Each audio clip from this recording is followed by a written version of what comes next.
Extra uli tayo ng ano, suman.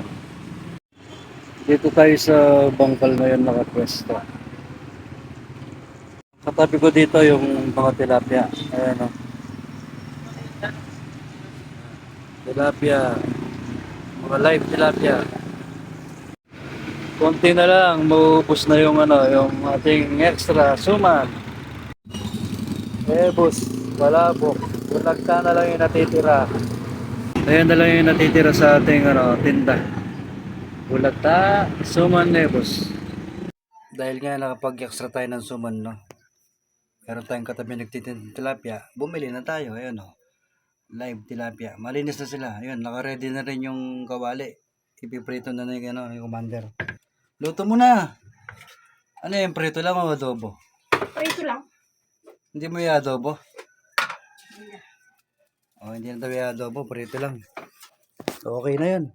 At least meron ng ulam, di ba? Te! Yan! Te! Nagkakape pa ako. Ubusin ko lang to. Sabi mo to, no? Madali kami eh. Marami kaming appointment ngayong araw. Alis na tayo, Kuya Lay. Oh, diba? Ubusin ko lang yung kape ko. Ubusin ko muna yung kape ko. Nagihaya na silang mamili eh. Para meron tayong paninda sa ano, sa Tiangge. Ito nga pala yung pinamili namin, no.